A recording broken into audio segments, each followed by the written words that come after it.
So there's two types of marketing out there. One is really focused on you as the business and what you can do, and it's really focused on price, discounts, giving away free things to get people in the door. There's another side of marketing that's really audience focused. What are their needs? What are their problems? And how do we align our business to really selling our key highlights and what differentiates us? And how do we align that with what the audience really wants and really speaking their language, speaking their terms, really getting into their head on how they're thinking about that buying decision and who they are going to hire. So I thought this was a great example of a power washing company, which again, if you look across the globe, but also within specific countries, there's thousands of power washers that are out there. So it makes it really hard to kind of differentiate yourself other than price if you're a power washer. But I want to give you an example of how we can kind of switch around that marketing and kind of position yourself in a way that differentiates your business.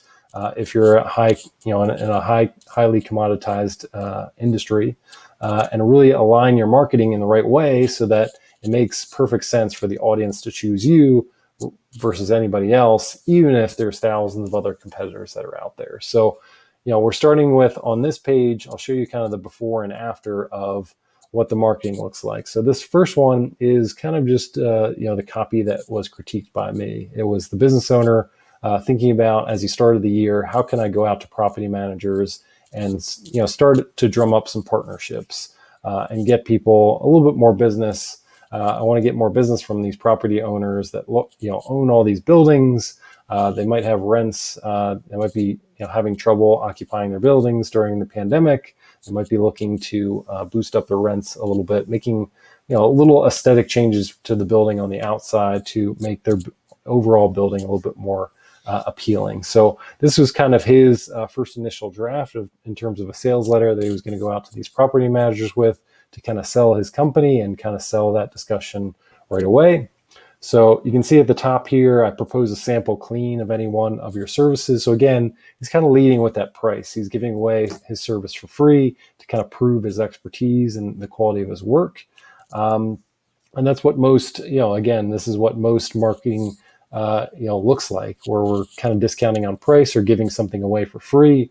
But there is a better way, and I'll kind of show you that in a bit, where we're kind of aligning our proposition and our company in a way that kind of fits the audience's need without kind of giving anything away for free. Then it gets into kind of the standard introduction, the way that most companies market their business. Here's what I do.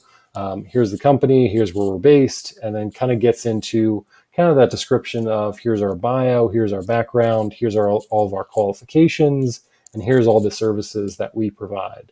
The problem is that audiences really don't care as much about qualifications. They don't care as much about how many degrees you have, how many letters you have after your name, things like that. They care about what their needs are, what that ideal solution is at the very end, and how you can get them there along the way.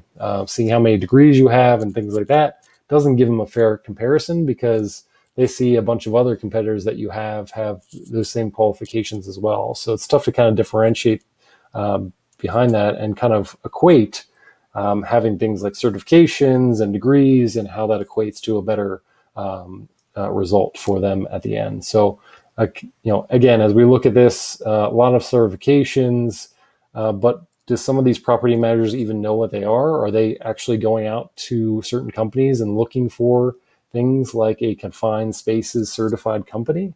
Maybe certain property managers are, but I can guarantee you most aren't. They really want a quality service at a reasonable price, and with a company that they can hire again and again and again.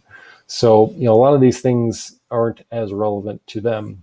And then as we go along, it's really just kind of a long list of all the services that they provide. So here's the menu of options that we have. Hopefully there's something out there that catches your eye, and that's where we can start a conversation.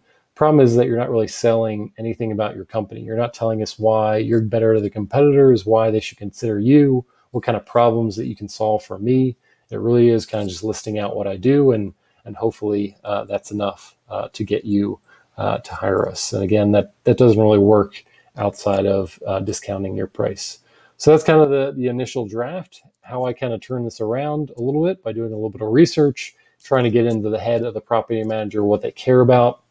And by looking at really a lot of the competitors out there from a power washing perspective, I'm going to shift around the marketing to something that's a little bit more relevant to what these property managers care about and what the hiring decision might look like. So, for my version, what I started with is kind of just a really simple question that says, are your property's outdoor services in need of a facelift? So, that's not a very surprising question. It's not going to blow anybody away, but it is going to get these property managers to kind of nod their head if that's a need that they have. And that's really what I'm trying to do, is to get them nodding in agreement and get them reading down the page, generating that curiosity, so they give me a chance to kind of talk about what I can do for them.